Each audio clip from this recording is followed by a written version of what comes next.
qabaan cabsi dhanka shirkadaha ka ganacsada sarifka lacagaha qalaad ee forex-ka loo yaqaano kadib markii hakad dhanka shaqada uu ku yimid shirkadahaasi intooda badan ayaa maanta waxaa lacagihii faa'iidada bixiyay shirkadda Camel Group of Company xafiiskeeda degmada Balad Xaawo waa kuwan qaar ka mid ah dadkii lacagahooda maanta qaatay oo u mahadceliyay shirkadda Camel Group of Company xafiiskeeda degmada Balad Xaawo magacaygu waa Mustaxagaraad Cali waxaan ka tirsanahay macaamiisha ka tirsan degmada Balad Xaawo qaas ahaan Camel lacagaha hore aan qaadan jirnay xoogoo hakad yara galay coronavirus kan iyo wax uu dhibaato iyo diyaar la'aan dhacday haddana way noo bilaabatay waxaan rajaynaynaa in hadda kadib uu si noogu bilaabatay ahaato dhigashada aan dhiganay 6 bilood laga joogo wax dhibaatana kale ma kulmin xoogoo hakadkan dhacay oo haddana Ilaahay baa furay alxamdulillah intii barabagaandaha dhacay iyo waxyaabaha waxba dhanka u dhigan lacagteena way shaqaynaysaa hakadka yar oo dhacay bay nooga absaantay haddana helnay alxamdulillah magacaygu Cabshakuur Aadan Cabdi waxaan ahay macmiil kamid ah macaamiisha shirkadda Camel Group ma sha Allah hadda waxaan qaadanayaa lacagtii faa'iidada ay shaqeeyay lacagteedii waata hadda gacanta ku hayo arkaysaan waxa ugu mahadsan walaalaha qaaliga ee shirkadda Camel Group Soomaaliya soo gaarsiiyay horumar aan ma garanaysaa la taaban karo waxaan ugu mahadcelinayaa waqtiga iyo juhdiga ay ku bixinayaan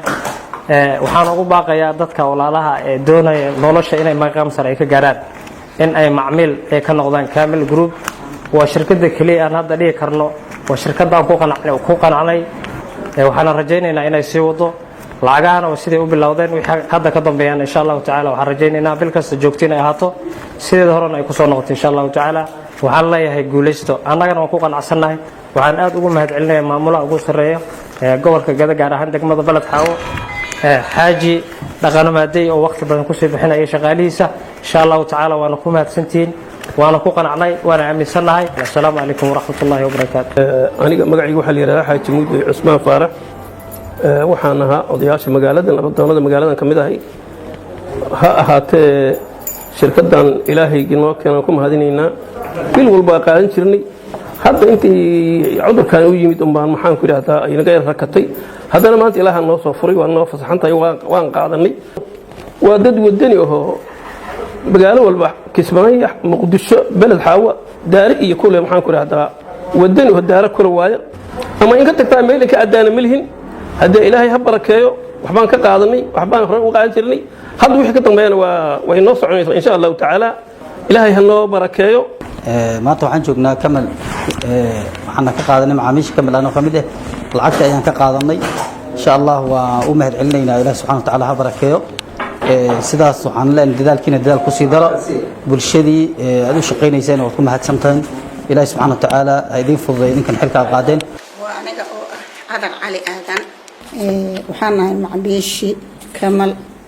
horay u qaadan jiray lacagta haddana lacagihii ayaan qaadanaynaa faa'iidada ahaa Camel way mahadsan tahay alxamdulillah Ilaahay baa ku mahadsan waxaan qaadanayna waa lacagihii faa'iidada ahaa alxamdulillah waa bisha afraad hadda bisha aan qaadanahay waxaan noola sheegay in sidaan iyo si ka fiican u qaadani doono waxaan qaadanayna waa lacagihii faa'iidada ahaa oo Camel waxa ku mahadsan shirkadii iyo ragii noo keenay alxamdulillah Ilaahay baa mahad iyo shukri leh salaamu calaykum waraxmatullaahi wabarakaatuh magacaygu waa Nuur Cadaabo Baado waxaan joognaa degmada Balad Xaawo anigu waxaan ahay odayaasha degmada Balad Xaawo wax garadka magaaladan shirkadda Camel Group ay joognaa dadka maalgashadayaashan kamid ahay Camel dad deegaan oo hadee dhulka hanti ku leh daaro badan leh Kismaayo iyo Xamar iyo meel walba guryahoodii ay joogaan deegaankoodii ay joogaan ummaday wax ka qaateen waa ummad iswada taqaan dadka degan Balad Xaawo inoo waxigiis qof walba wax dhigtay oo sheer ku lahaa in kasta ba ahaade wixii uu helaya Ilaahay idinkii Ilaahay baa ku mahadsan dadkii dhamaan waa kuwan lacagii interestiga ay lahayn bay qaadanayaan maanta Ilaahay idinkii Xaaji Dhaqane Maaday Dhabar waa maamulaha shirkadda Camel ee gobolka Gado waxa uu ka hadlay waxqabadka shirkadda Camel iyo waxa ay shirkadaha kale ee la midka ah Camel kaga duwan tahay Allahu rabbil alamin wa bihi nastaciinu ala umuri diya wa diin wa sallallahu ala nabiyyina Muhammad wa ala alihi wa sahbihi wa sallam ama ba'du waxa weeye aad baan u soo dhaweynayaa walaalaha soo yimid halkaan macaamiisha Camel Group of Company marka koobaad dadweynaha waxaan ka raali gelinayaa waxyaalihii maalmihii hakiska u dhacay oo moogtay shaqadii ay xoogaa hakiska u dhacayo wax guud oo xag ilaahay ka yimid weeye shirkadda ma ahan walaalayaal wax ka yimaadi ma ahan haddeertaana waxaan idinkugu bishaaraynaa lacagihiin ood maanta qaadanaysaan bisha hadday dhammaatana aad sii wadan doontaan aan kala go'aynin marka labaad wixii dib u dhac oo dhacay oo hakiskii karoonaha iyo cudurka ku yimid maalmaha ahaa waxa weeyaan waan ka baxnay waa idinkugu bishaaraynaa inaan ka baxnay ay saaki hawsheen horta sideedii ku soo noqotay waxaan filayaa xafiiskan waxaan sanadkii hore tagay bishiisa 9aad baan furnay ilaa yooman haada oo hadda bishii 6aad had saaki joogno 9 tahay amaanadina loo dhiibay sideedaan u gudanay waxaan u sheegi doonaa hadda ka dambana inay sii wadi doonaan insha Allah taala waxba aysan naga halaabi doonin kamal waa shirkad weyn oo Soomaaliya dalka daafiis degan dibadda iyo dalkaba degan weeye madaxdeedana lagu kalsoon yahay oo dalka iyo dibadda joogaan waa dad hantiila ma ahan dad oo ma garanaysaa hadda oo dhalinyaro la soo qoray midna ma ahan waa dad odayaala saas way horta dadkeeda waadna garanaysaan waxba yaan idinkugu sii noqonin waxaan idin sheegaynaa hawsheenay sideedii bay tahay say hore u ahayd oo aan saaki lacagta u bixinayna ayaan u bixin doonaa ayna sii ahaan doontaa